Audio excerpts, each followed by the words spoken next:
Hi guys, Oni here. I'm going to walk you through a quick arena draft. So I have these three heroes. Don't really have a preference between the three. So I guess I will start off with...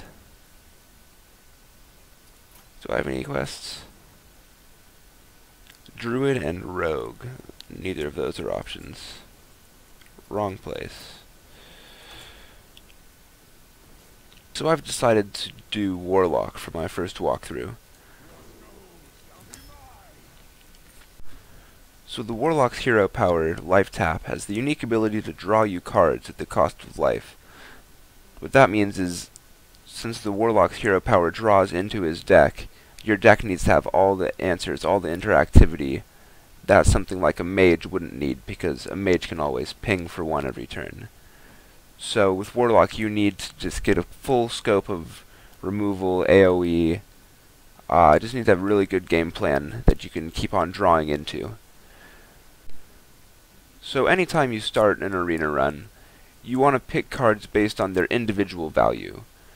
So a good example of this is, Defender of Argus is a really good card, but you need other minions to make it good, otherwise it's just a 2-3 for 4. Stunwalker, on the other hand, is a really strong standalone card. So later in the draft, if I had a lot of smaller minions or some good minions to taunt up, maybe I would pick Defender of Argus. But since I don't have any idea what to base my synergy on yet, I just have to pick the best individual cards. Here we look at what the Warlock needs, and since the Warlock's hero power doesn't do anything turn 2, like say a Paladin's or a Shaman's would, he needs 2 drops a lot more than other classes would. So I'm going to go with Fairy Dragon here. That's just a solid all-around 2-drop. The charge is an option. It could work as removal or immediate damage, but Fairy Dragon just has better stats, it's more consistent. Again, you're going for the best individual card here. Raging Morgan is another good one, but 2 drops are premium right now. Alright. Well, Acidic Swamp Ooze is another 2-drop, and it gets great value against weapons. So that's another good pick. Always when you're picking, but especially in the early picks, you want to be considering what's called the vanilla test. And what the vanilla test is a way to compare a minion's stats against its mana cost and see what you should get. So a good rule of thumb is, for any mana cost, you want to get about double that in stat spread. So Sen'jin Shieldmaster passes the vanilla test because you have 4 mana for a spread of 3 attack and 5 health, which comes out to 8, which is double 4. Seems a little complicated, but it's pretty straightforward. For 4 mana, you want to get roughly a 4-4 or better. 3 mana, a 3-3 or better would pass the vanilla test. 2 mana, you either want a 2-3 or a 3-2. Now, while the vanilla test doesn't always hold true, it's a really good way to go in the arena because stats go a long way. And normally you want health over attack. You want your minion to stick around for more than 1 turn. That's not to say that you want a 1-7 over something like a 3-5. You don't want to take a Mogushan Warden over a Sen'jin Shieldmaster. So here, we're just going to take the Shieldmaster. It's the best stat value we can get. So for 4 mana, we get 8 stats versus 5 mana, 9 stats. We'll take the taunt.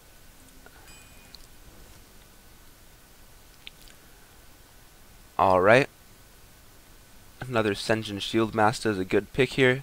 We're still in the early game, so we're just picking still solid cards. Given that I'm playing Warlock, I might go a little more aggressive. So Young Priestess, you usually don't want to pick 1-drops like this in Arena. But with Warlock, who doesn't really have to worry about wasting a card, you can always life tap for another one. I think a Young Priestess is a reasonable choice here. Alright, here we are still in the early picks, still just want to get good stats. Shadow Flame is a good AoE spell, but it loses you a lot of tempo. At this point, maybe later on, if we're still in the need of AoE, I would pick up a Shadow Flame. But we're still within the first, 10, 15 picks. Mind Control Tech passes the vanilla test, 3/3 for 3, and potential value, and it's always just something I can run out. So anytime you're doing an arena run, you're bound to run into something like this, where all 3 picks are not really ideal, and at that point you basically have to choose the lesser of 3 evils. Looking at these 3 cards here, none of them pass the vanilla test. All of them forfeit stats for their taunts.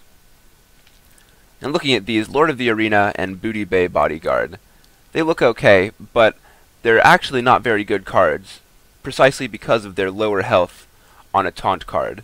So something with 4 attack, even a 3-drop like an injured Blade Master, could trade for your Booty Bay Bodyguard. And that would be a 3-mana card for your 5-mana card, and that's the opposite of value. You generally want to be trading across in mana cost or trading up. The same is true for Lord of the Arena.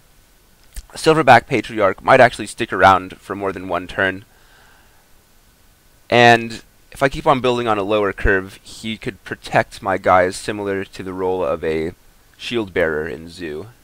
So I'm going to pick this. I'm not happy about it, but it'll do. Dread Infernal, it's a 6/6 for 6. He might damage all my characters, but he comes down late enough that I'm not too worried about him hurting my early drops. So I'll take Dread Infernal. Another Shadow Flame. But I think I'm just going to take another Mind Control attack. Alright, now that we've hit 10 cards in our draft, you can start looking to fill in holes in your deck. So maybe you fill in your curve a little bit. If you don't have draw, you could start doing that. If you don't have removal, you start putting a premium on that. So sometimes effects can make up for losing the vanilla test, and often that's why cards do fail the vanilla test, because they have an effect to bring up their value. So I'm going to take a Stampeding Coda. Keep on building my minion base at this point. Direwolf Alpha, he fails the vanilla test, but if you have 2 creatures out, he essentially brings 4 attack and 2 toughness to the board. So in that sense, he surpasses the vanilla test. With this kind of curve, all these taunts, I think I will take a Direwolf Alpha. So this is a hard pick. Fairy Dragon and Harvest Golem are both very good. Harvest Golem fails the vanilla test, but his Death Rattle more than makes up for it, and almost makes him a 4/4 in value, albeit in 2 different bodies. So Fairy Dragon is good, but it can just be killed by a singular minion. Harvest Golem usually takes 2 attacks or 2 pieces of removal.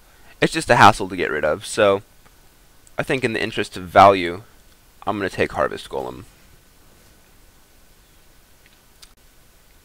Honestly, I don't have any removal at this point. I'm going to take a Bluegill Warrior in the hopes that I can just run down something with 2 health, or maybe put it next to a Direwolf Alpha and hit something for 3 damage.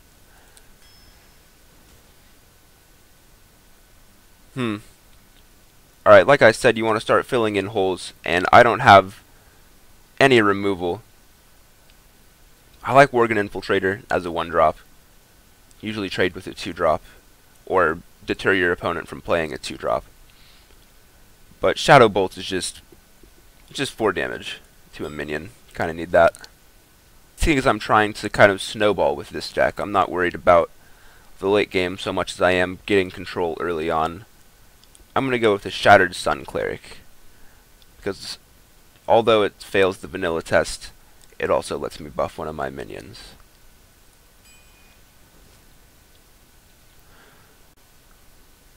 Alright, another kind of tough pick. Stormwind Champion is really good in an arena. It brings a lot of value. It can be a 6/6 for 7, but if you have 5 minions out, all of which get +1/+1, he's kind of an 11/11 for 7. And I'm going to be having a lot of minions out in this deck, but I think I'd still rather develop my early drops. I do have a lot of 3-drops already, but Harvest Golem is too good to pass up most of the time. We've passed the 15 pick mark, and we still want to be looking to fill in the holes of our deck. I don't have very many 2-drops. 1, 2, 3, 4. I don't really want to be playing Direwolf Alpha on turn 2. So let's call it 3. And even Bluegill Warrior, I don't always want to be running out into an enemy hero power or something. So I think 2-drops are kind of premium right now for me. I'll take the Mad Bomber. Don't really have good luck with that guy, but here's to hoping.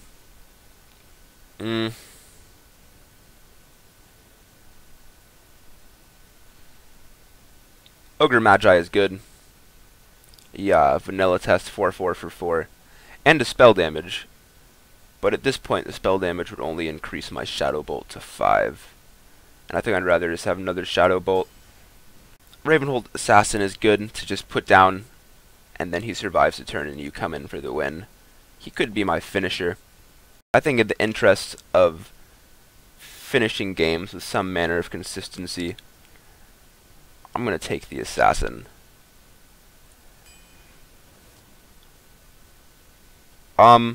This is a pretty easy pick. Already talked about Booty Bay Bodyguard. Magma Rager, he just 1 health. As I said earlier, you really want to be able to survive more than 1 turn. And Magma Rager just gets picked off by hero powers, elven archers, just so many things that his 5 attack isn't worth it, even for 3 mana. Acidic Swamp Ooze, another 2-drop. It passes the vanilla test. And it's honestly just a great card, because if your opponent has a weapon, like a Fiery War Axe, you just get rid of it. So Acidic Swamp Ooze is a pretty easy pick here. I already have a lot of 3-drops. Iron Forge Rifleman, he's a bit of tempo. You get a 2/2 body and deal 1 damage, but I'm not actually a huge fan. He just dies to too much. If I want to do 1 damage, I'd rather take a Mortal Coil, and maybe it'll give me a card draw as well. Now I know we already have a lot of 3-drops, but Priestess of Elune and Nightblade, they just don't pass the vanilla test. 3 damage to the enemy hero isn't that good. Priestess of Elune, I actually meant to mention, you do want some healing in Warlock, because your hero ability deals damage to yourself, but a 5/4 for 6 isn't worth it to me to get the healing. I'd rather have a 3/1 that can attack immediately. Hopefully we can get some 4-drops in here. Wow. Alright, well, another one of those lesser of 3 evils things. I don't really want any more high drops, but I don't want either of these guys in my deck, so I'll take a War Golem. Maybe he'll do some work for me. Stranglethorn Tiger is actually a really good card. Passes the vanilla test, and it has stealth, so it almost always survives a turn. Power Overwhelming can be good for finishing, and I have a few chargers, so it's worth considering, but I don't have many 5-drops. This guy will help me round out my late game a little bit better. So I still only have 1, 2, 3, 4, maybe 5 2-drops.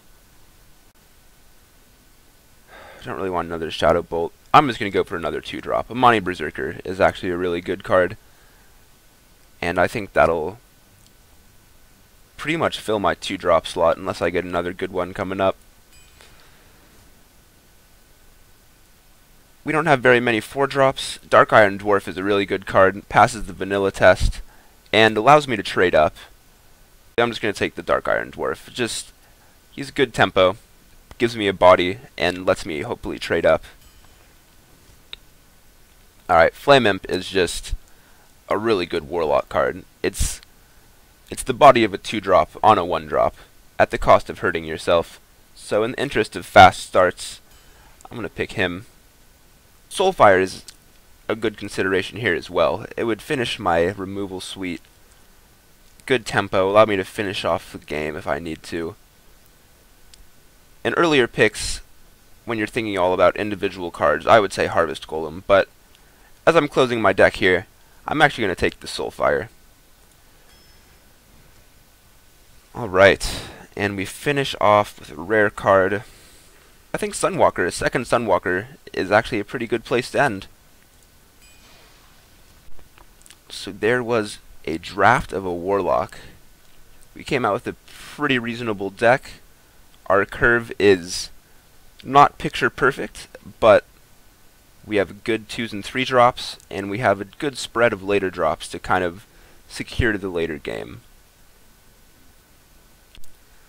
Well, I really hope this was informative and or helpful to those of you who are newer at Drafting Arena. I hope it gave you some insight into, if not drafting in general, then at least drafting a Warlock. I will be coming out with some more of these videos in the future to help out with learning how to draft. Thanks guys, this is Oni signing out.